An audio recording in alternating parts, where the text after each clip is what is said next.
Good evening, Rabbi. We're going to continue tonight talking about the laws of Teshuva and the concept of Teshuva. Since we're coming up to Rosh Hashanah, we have to talk about these things, and it's also a time of Teshuva, which is Chodesh Elul, the month of Elul. So the Rambam in the second parak of the laws of Teshuva, he talks about something interesting. There's so much to deal with, by the way, when it comes to this topic.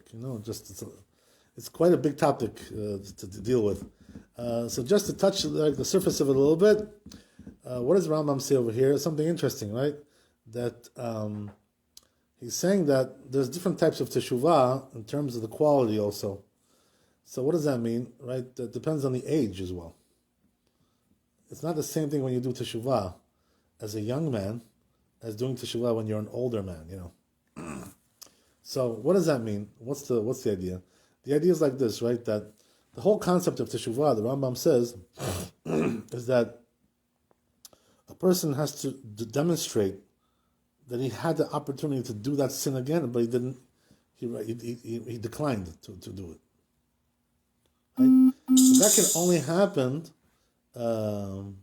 when? When can that only happen?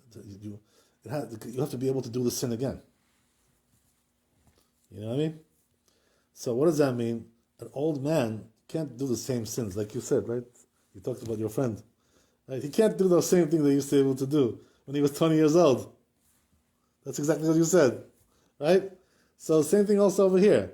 A person who's doing teshuvah, when he's older, 60 years old, 70 years old, 80 years old, he can't do those same sins that he used to do when he was younger, So now, right, the quality of the teshuvah is less because, we're coming and saying, well, yeah, now you did teshuvah. Thank God, but wait a second, now you can't do those sins anymore, so what's the big deal? Like, what are you really denying yourself? You can't even do that stuff anymore,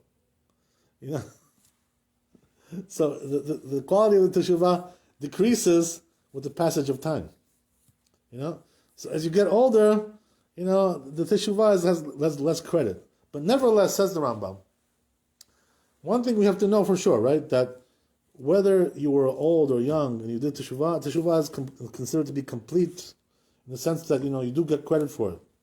You're credited for teshuvah, for repenting. But it's not the same, as we said, it's not the same level. So what does that mean? The real teshuvah, says the Rambam, is like this, right? A person, did a sin, let's say he went with some woman or whatever, did some kind of a sin with a woman. So now, right, that same woman, that he's attracted to, he sees her again, same scenario, same conditions, and this time he declines. So then you really know that he did teshuvah, right? Because he was tested, he was tested. He had the same opportunity to do the sin again. This time he refused. That really shows that he did teshuvah. Everything was the same, right? The only thing that was different was his attitude. Otherwise, it was the same. So if I don't buy another AMG, I did teshuvah. So, as a person gets older, you can't say that anymore, right? What are you going to say? Oh, he would do the same sin again now with the same woman. That woman is already older. He's not attracted to her anymore. She's not attractive anymore, that lady. And he himself also doesn't have the strength anymore to do what he did then, So it's not the same thing. But nevertheless, says the Rambam, even though it's not the same quality of teshuvah, but they do credit him for doing teshuvah, So says the Rambam, that also works not only, later on in your life, but also it works as well in the last day of your life. Even then, Guy's like 100 years old, 99 years old, blah, blah, blah. So now, like the last day he was alive, he does teshuvah, it beats on his heart. Chatati, aviti, pashati, I sinned, right? And he does teshuvah, right? And he gets credit for that too. Even the last day of his life, he gets credit. So even though right now, Risi Zalaks, like Risi Tawiaks. What is he going to do now? Right? He can do those sins? No, of course not. He can barely move his body, right, around. But anyway, the fact that he did teshuvah is also credited. Right? A different level. It's a lower level, but definitely he does have credit for doing teshuvah. So what does that mean? No matter when you do teshuvah, whether it's younger where it's better, or whether you're older, now the quality already went down. But nevertheless, it's considered to be a real teshuvah in any case. Right? And there's an important story, by the way, interesting story, also kind of ironic and funny story, brought down in the Gemara, in the Talmud, about this, right? So, right, the truth is that I'm sure some people have heard of this story, but I'm sure a lot of people also have not heard of this story. It's quite a shocker, in a sense. Right? First of all, that in religion we talk about these kinds of things. It's also quite shocking. So, what's the story? There was one guy, right, and his name was Eliezer ben Durdia. What's his name? So in the Gemara they call him Rabbi Eliezer ben Durdia. They call him Rabbi. So what's the story with this guy? This guy was a playboy. He was going with girls, trying this one, trying that one, right? Baskin Robbins, 39 flavors, right? Trying every flavor that he can find, right? This kind of girl, that kind of girl, blah, blah, blah. He tried this, tried that. So what does that mean? He went to every zona that he could possibly find, every red light district, whether it's in Europe or, here, right? He tried anything that he could get his hands on. So in the end, after he tried every zona, every prostitute, he tried, The last day of his life, he did Teshuva. So they say regarding this guy, right? First of all, as we said, right? Why do you call him a rabbi? That's already a question. He was not a rabbi; he was a playboy. So what kind of rabbi is that? That's one thing, right? But also, the other question is like, what is this business? Like you tried every one, and then the last day you did teshuvah. Like what kind of thing is that, right? So the truth is that. The Gemara asks this question, by the way, But you see, from one thing, first of all, before we get to the question, is that a person did teshuvah on the last day of his life. All his life he was a sinner, Still, they forgive him. Still, he's considered to be Baal teshuvah. He did teshuvah. So it says in the Gemara regarding that. I have to get it? We don't have the keys. We can't. Oh, we can't, right. So, right, it says in the Gemara, he knows how to do it. Yeah. So it says in the Gemara that a bad call came out, voice came out from heaven, right, heavenly voice. They said that Rabbi Eliezer ben Durdia has a portion in the world to come. He's attained it, Mm-hmm. A voice came out and said that. So they acknowledged him from heaven, that he, you did teshuvah, Baruch Hashem. So we give you credit for that, So what does that mean? That he earned his olam haba, his world to come, the last day of his life. Can you imagine? Like the last few minutes. So it says the Gemara, you see from there that a person can attain olam haba, the world to come, just in the last few minutes of his life. In a couple of minutes he can attain it. By doing teshuvah in the end. So then the Gemara, right? Okay, that's a nice concept to understand, but Gemara asks, what's the story you call him rabbi? Rabbi Eliezer ben Durdia. What rabbi? He's a rabbi, this guy? He was a bum. So why are you calling him a rabbi? So says the Gemara, you learn from there. Right? Why they call him a rabbi?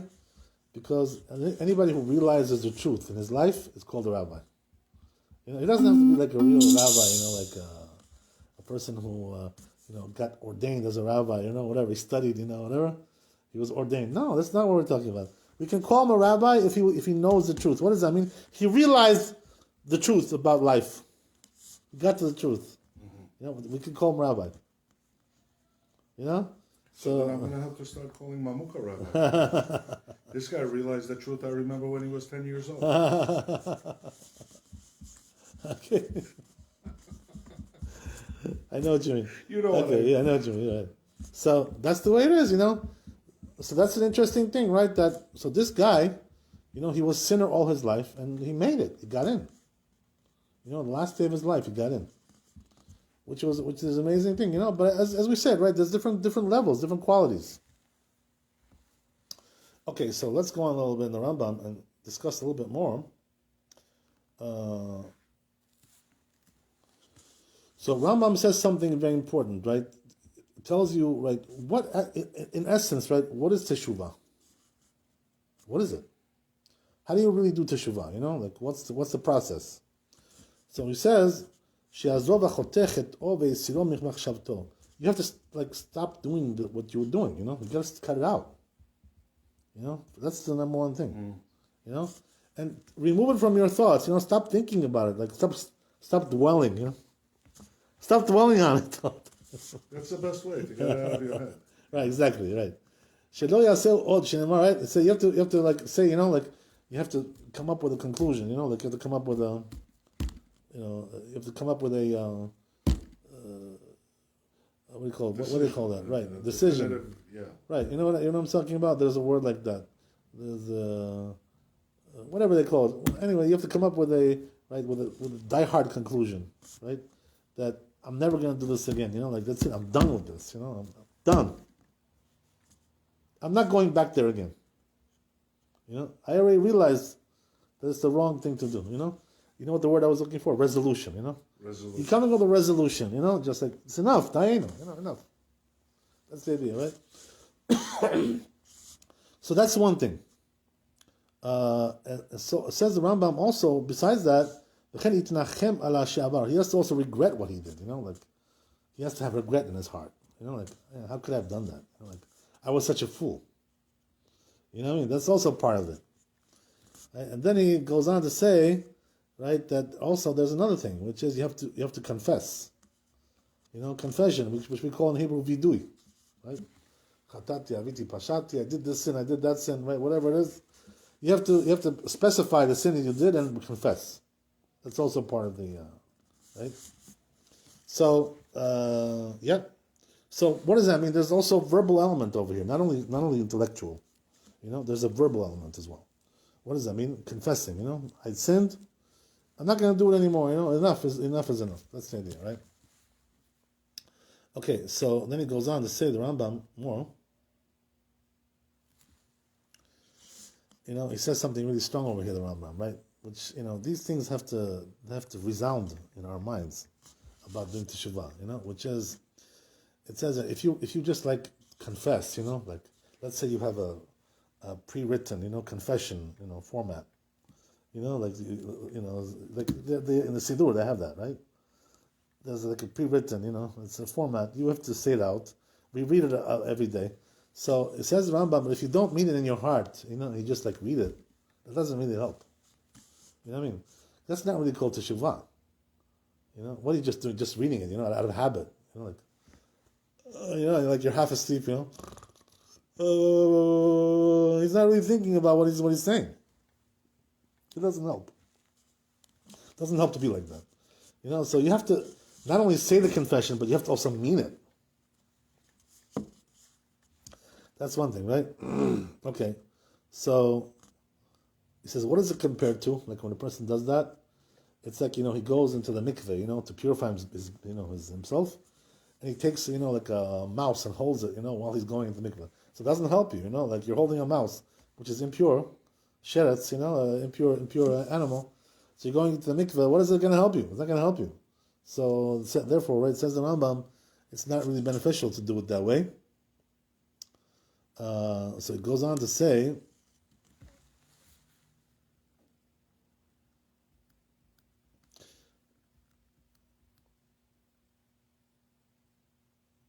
another thing, you know, which he says is really strong.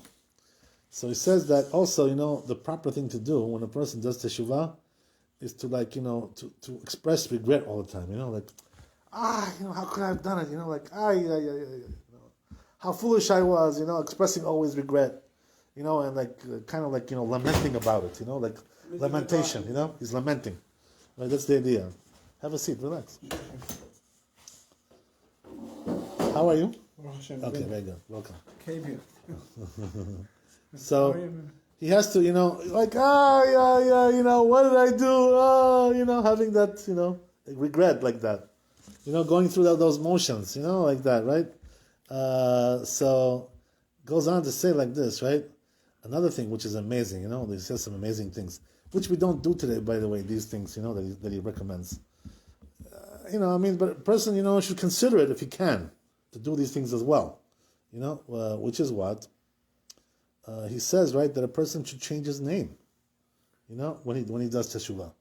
You know, Why? you used to be called, Avi. Now call yourself, Yitzchak. Right. Mayor, we Mayor. talked about- yeah, we talked I want to about- have Mayor. Me. Mayor 9. Remember? Okay, so what's the You said reason why? in most cases, it's not necessary. I mean, it's not an obligation to do this, but he's telling you, right, this is a part of that process. Like if you really want to get deep into it, and just uproot it altogether. So why does changing your name have to? What does it have to do with it? What's the connection? Why change your name? The Mazal changes for better. Right, but we're not talking here about mazal. We're talking about tshuva, right? That's something else. You return tshuva because you have the other name. He's going to control the. So you know what he says, the Rambam? He says like this: "Klomar ani acher." What you were saying when you change your name, you're saying I'm a different person. I'm not that person anymore. That used to be a sinner. I'm not that guy anymore. A lot of people say that, by the way. Like criminals. Who are rehabilitated. Rehabilitation, right? They say, I'm not that guy anymore. I used to be a sinner. I used to do these criminal. I used to be a criminal. Now I'm straight. I'm straightened out. I'm not that guy anymore. So change his name. That's it. That's not me anymore. It's a ploy, like psychologically. To change your location, your 1040, right? Whatever you want to call it. So it goes on to say another thing, right? Which is you should also go to Galut. What does that mean? Move to a different location, different country, different city, whatever. Right. What's the reason why? Nobody knows you Not there. because of Mazal, right? That's something else. Nobody knows you there. Nobody knows you there. It's So in you the know what the file. Rambam says? Look what he says. Look at the language. Says the Rambam. It's an amazing thing to understand. A person has to understand that. Which is that Galut, what is the essence of Galut? Forgive the sins. Right, exactly. That's what I wanted to hear. Right, that it atones for you. What when you emigrazia, emigrazis, I used to say, right? It's hard, emigrazia, it's very hard. Galut, changing your place. Why is it so hard? Why does it atone for you, Galut? Because you have to suffer, Right, exactly. Money, you need money. Now, right, now you have to learn a new language, the different culture, all kinds of things. You have to adjust, and it's hard to do that. It's hard to make that adjustment, especially when you're middle aged, like our parents, it was hard for them. For us, it was a piece of cake. We grew up here. For them, it was like heavy duty. Yeah. You know what I mean? And they were always complaining about it. Especially the ones who didn't make a lot of money. Right, those were complaining more. Well, my father was only 34, and my mother was like 26. It's a prime of life, those ages. You know what I mean? It's a prime. So, what does that mean? So says the Rambam, if you go to Galut, it's gonna atone for you. So you need that, as a Baal Tshuva, you will need atonement. That's the idea, right?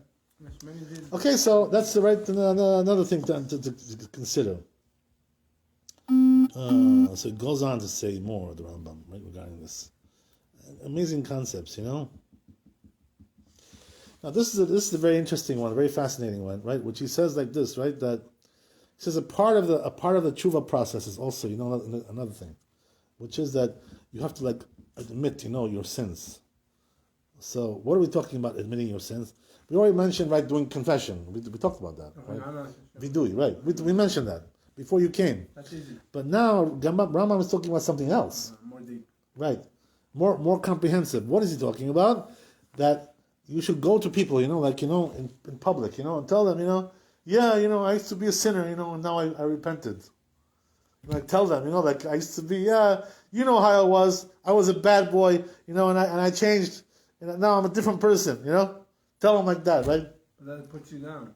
Right, puts you down. It's a good question, right? The embarrassment is good because Okay, that's interesting what you're saying. Okay, so now let me, right, but it says the Rambam, what are we talking about? We're talking about sins which are ben adam lachavero, between man and his fellow, a person who stole, or, he killed somebody, or he harmed somebody, caused lashon hara also, right? Exactly, things like this, right? Spoke lashon hara, slandered, right? All kinds of things. So this is like between ben adam lachavero.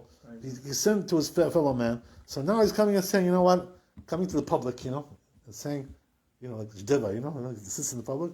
I don't do that anymore, But when it comes to ben adam lamakom, between man and God, So here, he says the No Rambam, question. it's not a good idea to do this, right? To admit your sins. You know, like don't start telling people now, oh yeah, you know, when I was 25 years old, you know what I did? Why? I did this sin, you know, I went to Las Vegas, you know, I did some sin over there, you know, and I went to Tel Aviv, and, you know, I did something over there. Don't tell people about these kinds of things, you know? First So of what's all, the they're not difference? interested. Huh? First of all, they're not interested. They are interested. I know. I bet you they are. They'll be very interested to hear those things. But they also tell other people about what. Dakchoramin, you know. So what I mean to say, says the Rambam like this, right? That when it comes to you, between you and God, it's not proper to do that. Why? Because it's like, you know, people don't know about it. So you're telling them, you know, like things that they never heard. You know, so you're slandering yourself. You know what I mean? That used to be a sinner. You don't need to do that. But things you did in public, you know, they know about it anyway. You know, they know what you did. You know, they heard. You know, from the gossip line. You know, they already know. So now what you're doing is just you're telling them, you know, I did Teshuva. You know, I'm not doing those things anymore. They already knew what you were anyway. You know, they knew if you were a criminal. They knew if you were in jail. You know, you did time. You know, you did time in jail. They know all these things. So now you're saying, I'm not doing that anymore. You know, that's it. I'm done with that. So depending on the situation, right? The Rambam says, if it's something between man adam l'chavero, between man and his fellow, he should reveal and say, I did teshuva. But if it's between ben adam l'makom, between him and God, he should not reveal. Okay, it goes on the Rambam to say more. So another thing, right, which he says here, very strong words, the Rambam, that even though Teshuvah is good all the time, but it's especially good when, right, in Aseret Yemei Teshuvah, the 10 days of penitence, right, which is when? Between Rosh Hashanah and Yom Kippur. Those 10 days between Rosh Hashanah and Yom Kippur, that's when Teshuvah is really, really strong, you know? Right. And regarding that, it says in the Pasuk, Dirshu Adonai behi matzeo, right, that's what it says, right? Seek out God when He's found. When is He found? During the 10 days of penitence. So what does that mean? 10 days of penitence is stronger than Chodesh Elul, right? Even though Elul is also a time of Teshuvah, but 10 days of penitence even more. That's the idea. Okay. So, goes on the Rambam. I'm going to give you more.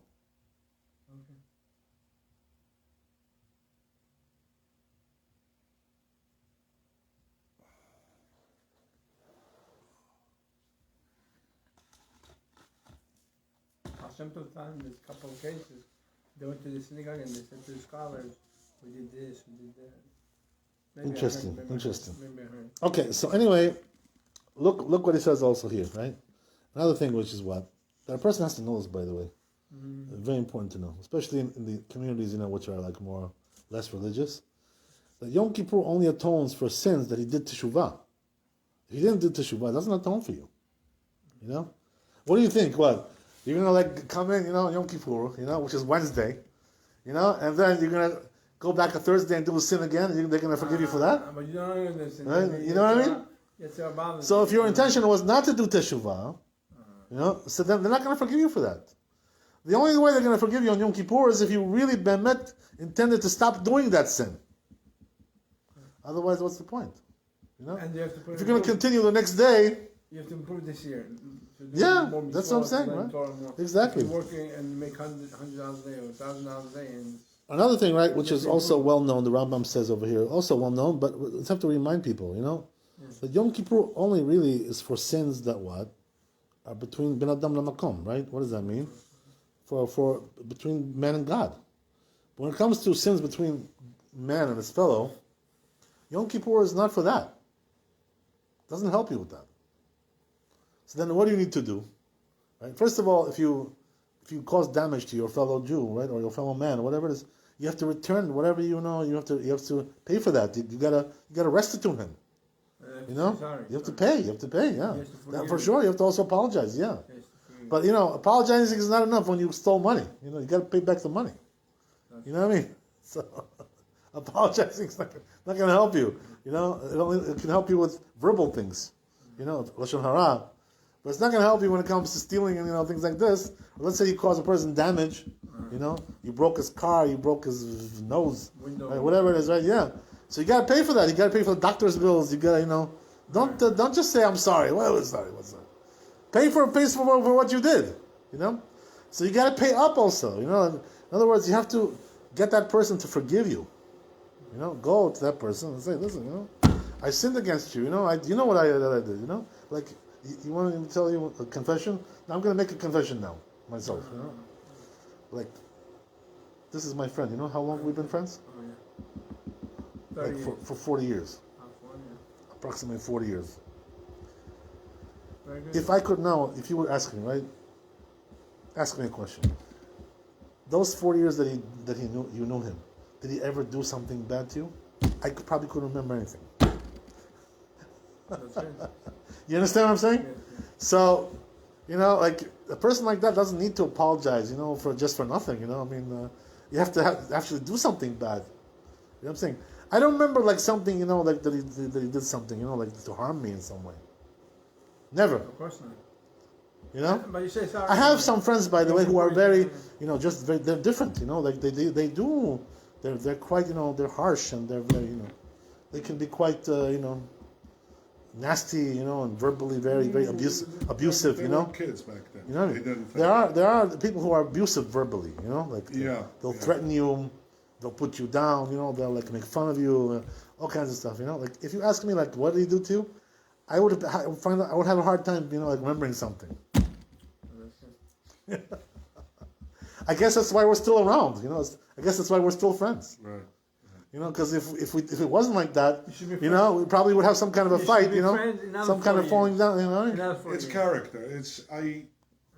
If I did something like that, I wouldn't sleep at night. You see what I'm saying? I wouldn't forgive myself.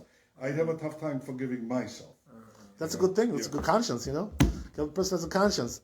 So what I'm saying is like this, right? That ben adam lechavero. If you stole from somebody, you did something, you got to give that stuff back. What if you splurged it? What if you lost it? What if God took it away? So you got to, do something about that. So you're obligated to get a job to make the That's a good question, by the way. Are you obligated to get a job and all these kinds of things? The truth is that it's not always the obligation to get a job, but if you have the money, that's the issue, right? You have it. Let's say you have it in the bank, and you got some savings, whatever. So take it out and give it to him. Don't say, I'll pay him, when I get some other money. What other money? You have money in the bank. It's very rare. Take it out and give it to somebody that they give it back to him. Very rare. Yeah, you got to restitute the person. Unless you. If the harm was just verbal, like just lashon hara, embarrassed you. Also, that you have to apologize. Get the guy to forgive you. You know what I mean? So Yom Kippur he's not gonna help you with that. You need to talk with the guy that you harmed. You know what I mean? That's what it is. What does it have to do with God, with Yom Kippur? What does it have to do? Let's say you don't know Teshuva before Yom Kippur, and you do after Yom Kippur. That's also good. After Yom Kippur. That's what we said, right? Yes, but there are times which is better, right? 10 days of Aseret Yamim Teshuvah. Okay. Right, so that's a better time. If you do it at a good time, it's much stronger, the Teshuvah. That's what the Rambam is saying, right? You know what I mean? Okay, so that's interesting also. So a person has to understand that, right? If it's something between you and your friend, you gotta, take care of that, and make sure. Get that person to forgive you, So what's the rule, Ben Matt, By the way, let's say you want that person, right? Let's say you verbally did something to him, whatever. Let's say, you just like, you smacked the guy, and you didn't really harm the guy. There was no physical damage, right? You smacked him or whatever, did some kind of a thing like that. So you got to get him to forgive you, What's the rule? The rule is like this, right? The rule is you have to go at least 3 times, to ask for forgiveness. Right, exactly, yeah. You got to go at least 3 times, ask him, each time, like, take some friends also with you. Like, because if he didn't forgive you alone, maybe with friends he'll forgive you, more like a communal kind of thing, Right? Communal kind of atmosphere. Whatever it is, right? But more than 3 times they say you're not obligated to go. If he doesn't want to forgive you, what can you do, right? It is what it is. They say if it's your rabbi, that you messed with, you have to go even 1,000 times. That's true. That's already something else, right? That's a different story, right? If you messed up your rabbi, okay, that's already it's a different issue, but very good. Let's go on a little bit in the Rambam. This is very important stuff, So if you do it 3 times, you forgive him from heaven. God will forgive you. So now look what he says, right, regarding exactly what you're saying. Yes, It says, "Asur le'adam liot achzari." Don't be cruel and not forgive. You know, also like from the side of the victim. You know, you gotta be, you know, forgiving. You know, yeah. You know, like when somebody's coming to make amends with you, you know, don't just ignore the guy. You know, like turn your back on him. You know, let him allow him to get forgiveness. You know, don't shut him out. You know what I mean? Yes, I understand. Okay, so what is it? It says, right, you have to forgive him with a full heart, the Rambam says. Belev shalem. Mochel belev shalem. Nefesh chafetza. So look what the Rambam says, right? Even if he did something really bad to you, don't take revenge, you know? Don't revenge. Forgive the guy, you know? He wants forgiveness. By the way, we're not talking here about somebody who didn't ask for forgiveness. We're talking about somebody who's asking you, you know? Right? That's what we're saying, right? Okay, very good. Look what he says, right? Amazing, the Rambam. He points out this point, right? So he says, this is the way of the Jewish people. He said, this is the difference between a Jew. Right, exactly. You know what the difference is? The difference is, it says the Rambam, that the Jews are forgiving, you know? That's a sign of a Jew. Right, exactly. Rachmanim, exactly, right. That's the idea, you know? So what does that mean? If you want to be Jewish, the Jewish way is to forgive. You know, a person comes and wants to make amends with you, give him another shot, you know? Let him come in and, you know, why not? You know, why do it? You know, like, go for it. You know, but he says, as opposed to what? As opposed to the idolaters, you know? You know? He says, look what he says, right?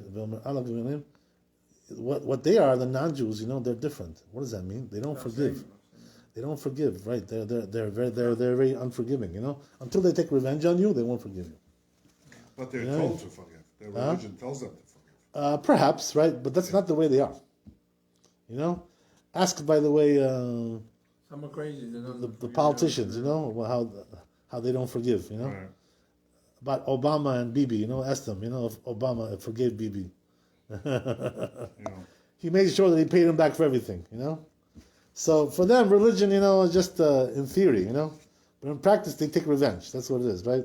So what does that mean? They hold their enmity, you know, the grudge. They hold the grudge. How many of us Jews do you really think actually carry out this forgiveness? I mean, most of us are unfortunately secular. So the thing is like this, right? That that's something else. I'm not talking about that. Still have But God, exactly right. They still have the Jewish qualities, In nature. but unless they're eating too much shrimp and, you know, lobsters and stuff, then that changes also. They can change that, right? Absolutely, no question. No question about it. Yeah, exactly. Oh, there you go. So, okay, that's good. So, right, you're saying like this, right? That I have a question. Jew can be mitamtem also. they won't forgive you until they take revenge. But Jewish are smart. It's mitamtem if they eat something like kosher.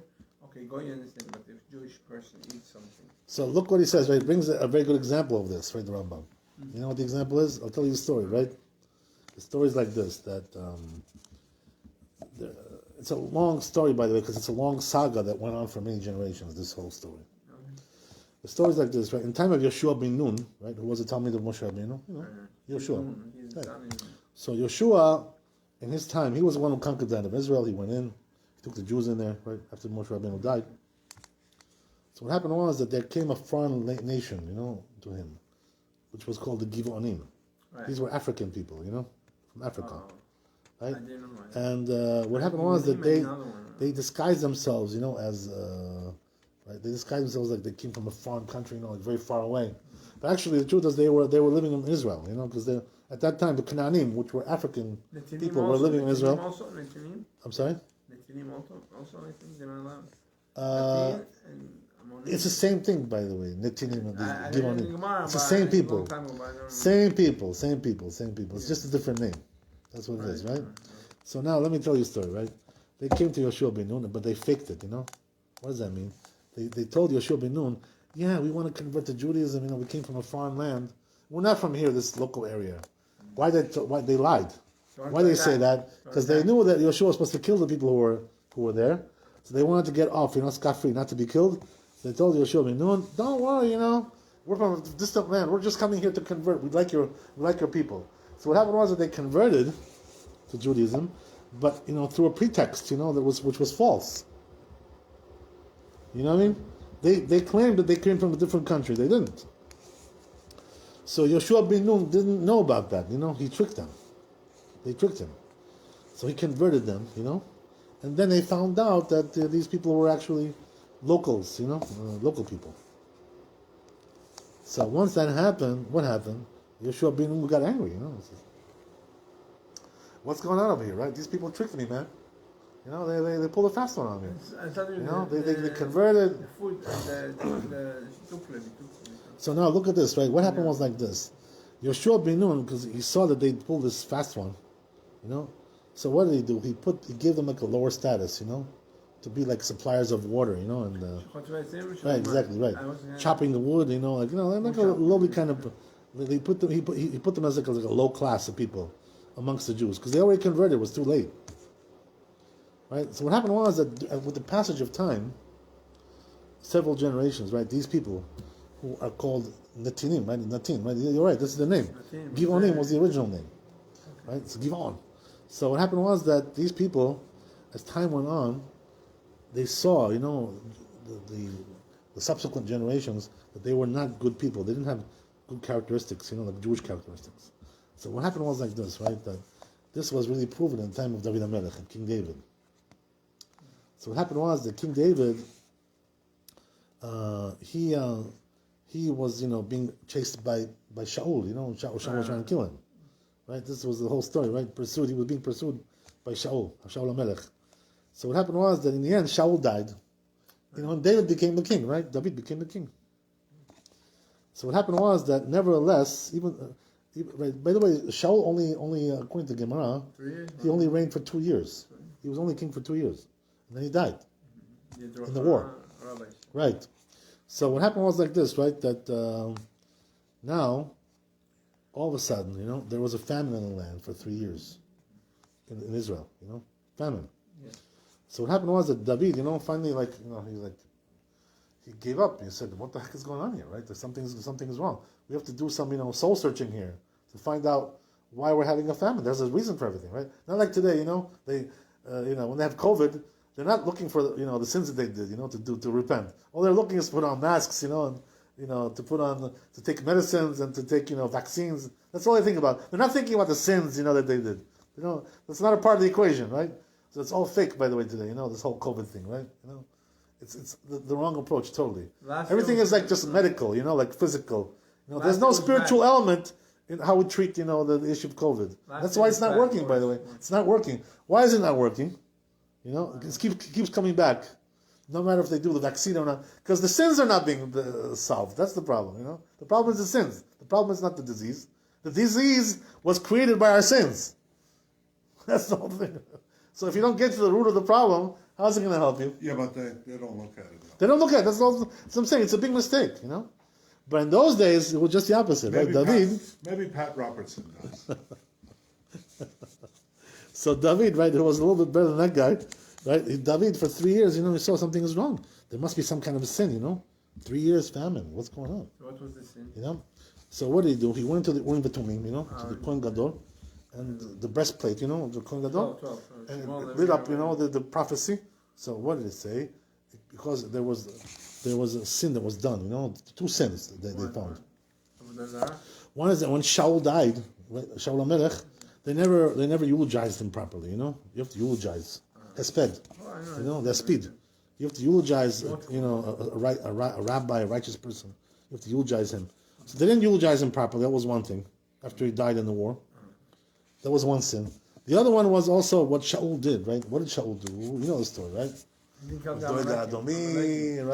You know the story I'm talking about? No, not that story.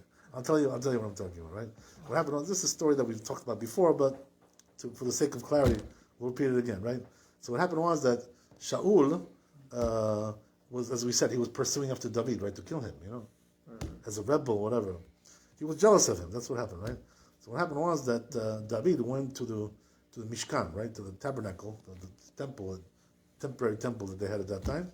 So he was sitting there, right, and he wanted to escape. So he went to Achimelech, who was the high priest at that time, Kohen Gadol, right, Achimelech, right.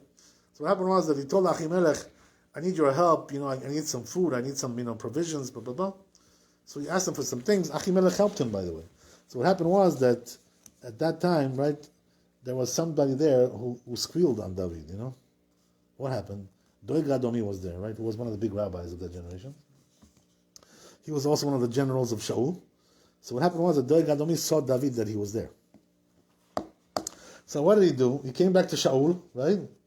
And told him. He told him, I saw David, he was there. He escaped from you. He's a fugitive, right? And you know what happened, right? Achimelech helped him to run away from you. There you go. Right? Why did he do this, by the way? What's the reason why he told Shaul this? Because Shaul, was going very crazy, He was going berserk. He was going nuts.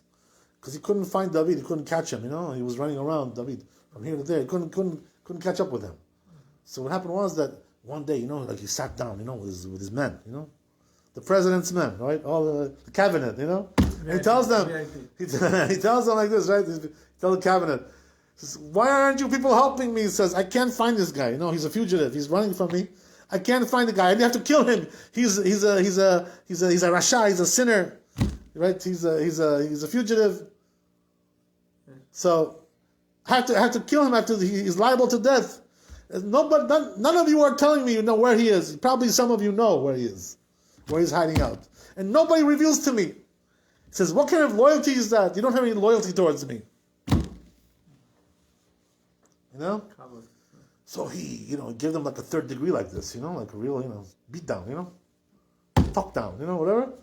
So once Doeg Adomi, he was there, he heard that, So he says, okay, you're under the king. I'll tell you, I saw him at the temple. I saw him there, the tabernacle, right? I saw him at the Mishkan.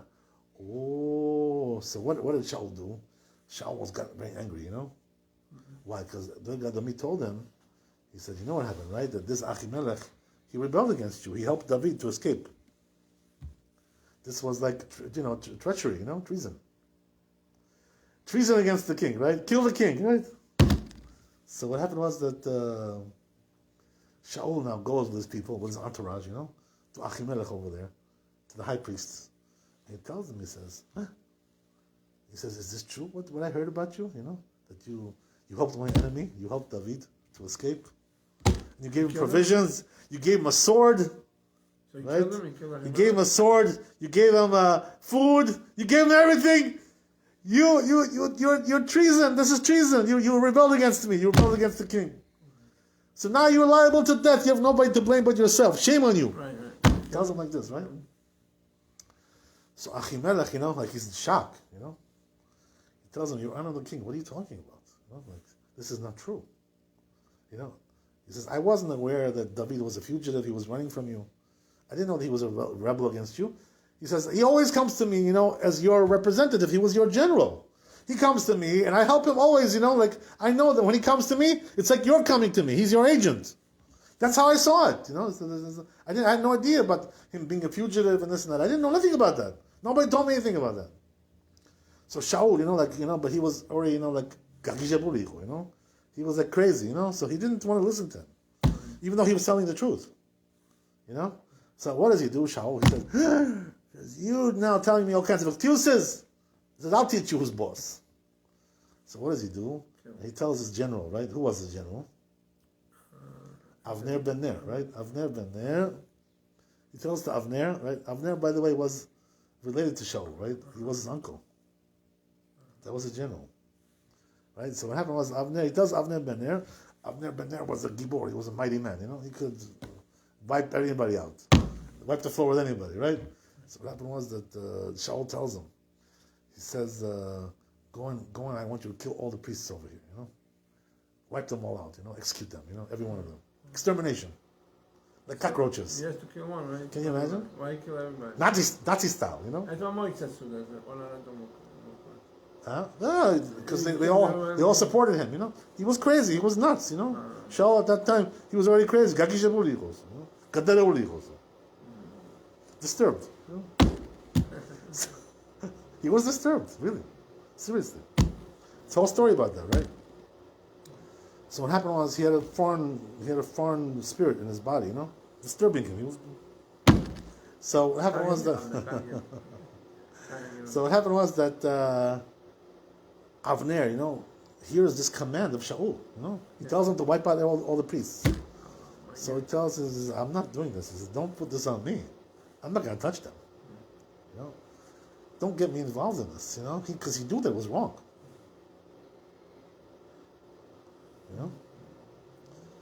So Shaul realizes, Avner's not going to do it. So what is he going to do? He's going to do it by himself. He's the king, It doesn't look good, right? The king, going and exterminating people. You know what I mean? Doesn't look good. Not politically correct, right? So what does he do? He tells Doigadomi, right? He's the one who spoke the slander, He's the one who caused this whole thing, right? So he tells him, Doigadomi, he says, you go and do it. He says, you're the one who spoke about them. So now carry out your this is what you wanted, right? You have no excuse. You're the one who slandered them and told me. So go and you do it. So what does he do, Doigadomi? He didn't even hesitate, right? He took a sword, he killed every one of them, Wow. Over 100 priests, He slaughtered them like shish kebabs, Like this. Unbelievable, right? Now, when you say priests, Kohanim, Kohen. yeah. Like Jeff. Kohen Gadol or Kohen Gadol? Right? So yeah, that's what it was. He killed over 100 priests, including the high priest. So what happened was like this, right? That as an indirect causation that came from this whole event. By the way, this is why Shaul died, because of the sin that he did. He killed these people. And also Doigadomi, he also died. So the sin was paid, Whoever caused this, injustice paid for his life. That's one thing, right? But there was also indirect damage done to somebody else as well. You know who that was? What did we say about the Givonim, right? These people, these Africans who converted, what did we say about them? That We cannot become Yeshua ben Nun made them what? Drawers of water and choppers of wood for the Mishkan, for the temple. So they were working there at that temple, these guys. Understand? So what happened now was like this. Can you imagine? What happened was that they complained about this, that Shaul came and killed these priests. You know why? Not because they cared about their lives. That's not what bothered them. Travesty of justice, no, we don't care about that. So you know what they were complaining about? They were complaining, they said, we lost our parnasah, because now we have no income. We were here serving the temple. Now the temple is closed, there's no more priests, nothing. So we lost our income, we lost our profession. This was our livelihood, Can you imagine? This is what bothered them. So what happened was that David found out that this is the reason why the famine was for 3 years, because of this. What does that mean? That these people lost their parnasah. So what does that mean? They wanted revenge, these people, the Gimonim, as we said, right, they came from Goyim, So there, as we said, right, what's the difference? The Rambam says the difference. What's the difference between a Jew and a Goy? Right? This is the difference. Right? Being forgiving. You know what I mean? So these people who came from the Goyim, they didn't convert L'Shem Shemaim for the proper reasons. That wasn't you know what I mean? Their conversion was a trickery. It was a scam. They pulled a scam, So their conversion was not L'Shem Shemaim. So they were not willing to forgive, Shaul for wiping out these priests because they lost their livelihood. So therefore, right, David comes to them, Now he finds out that this is the reason why they're having a famine. So he comes to these people, has a sit down with them, a conference, summit, right? A conference meeting. So he tells them, he says, I heard that you're mad at us because you lost your income. So he tells them, he says, what do you want us to do to placate you, to appease you? What should we do? What can we do now, right, to make you feel better, to make life easier for you? You want some money, you want some, some restitution, right? Restitution, right? Yeah, the neighbors want restitution. They also want it. But look what they say now, these guys, right? These guys, look at these guys now. So David told them, he says, maybe I can give you some cash, He had money, he was a king, I can give you some, take some, money out of Fort Knox, some gold, and give you, no problem, What do you want? Each one is going to get $100,000, and a CTSV. Right? No problem, we'll give no problem, we'll give you anything you want. So look what these people answer him. They say, and this is no. Says, we're not looking for money. It's not about money. Says he took away our parnasai, took away our livelihood. So he says the only way we're gonna be appeased is if, just like they killed. Right? He says we also had some people who died. Who were killed in that episode. So he says we want you to kill the same amount of people that was killed by us. So what does that mean? Descendants of Shaul. We want you to kill descendants of Shaul, 7 people, just like we lost 7 people. Mm-hmm. Can you imagine? So David told him, he says, maybe we can cut a deal. I'll give you something else. I don't want to kill 7 people. And also they're gonna think if I kill the descendants of Shaul, you know what they're gonna say, right? Oh, you know why he killed them, right? Because they were chasing after him. It's like a political rivalry. It's all politics. That's what they're gonna say about me. They're gonna say it's all politics. You're gonna get me in trouble. Let me give you some other restitution. Some other kind of. No. We want only 7 dead people. That's all we want. Dead bodies. We don't care about something else. So they were not willing to forgive. They said, you killed us, we have to kill you. There's no other way to solve the problem. There's no way to solve the problem. So they told David, the only way we forgive you is you take 7 descendants of Shaul and you kill them. Can you imagine such a thing like this? So what did David do? Look what he does, right? As he said, he tried to appease them, he could not. Make some kind of a deal, some kind of a compromise, nothing. Negotiations, nothing. So what does he do? David says, look, I'm in a spot now. What should I do? He says, how can I choose the ones that are supposed to be killed? I'm going to choose to kill somebody? For what? What did he do? He didn't do anything wrong. So how am I going to pull it off? So you know what he did? He made them pass by the Urim v'Tumim, and whoever was chosen. In other words, he made some kind of a Ruach Chodesh, some kind of divine system, where the divine presence would pick out the ones that are chosen to be killed.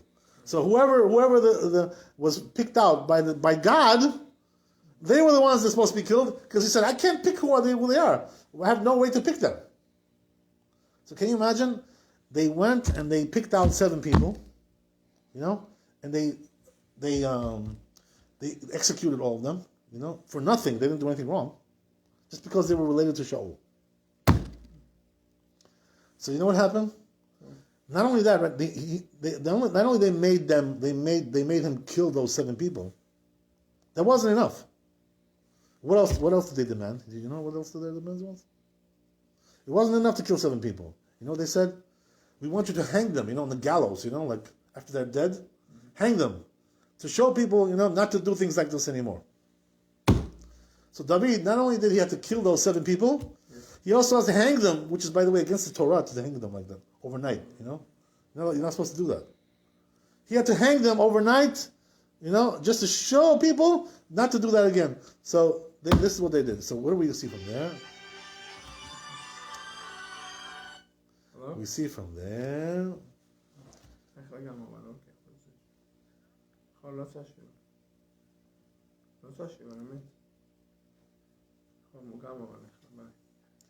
So what do we see from there? We see from there that the Jew is the one who's supposed to forgive, but they don't forgive these people. You understand?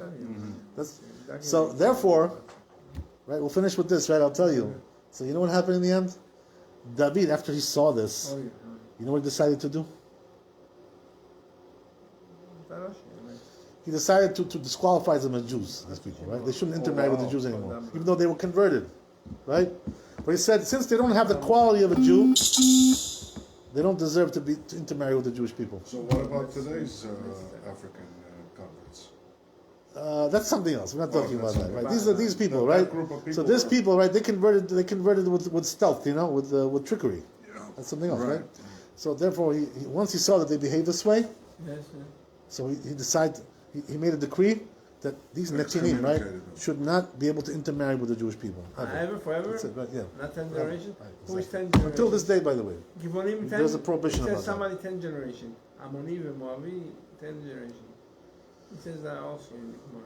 So you get the point? Amrim, So and the Givoni, and the according never. David HaMelech made the decree Gezerah. that a Givoni can never intermarry with the Jewish people. And if they No, do, they have to get Hashem. divorced. There's no. Lo yavo b'kal Hashem. Why is that? Exactly. Why is that? Because they have no mercy, right? So they say, right, the Chazal, that these are three qualities of a Jewish person. Rachmanim b'Hashem, Rachmani, Bashanim, Gomlech Hasadim.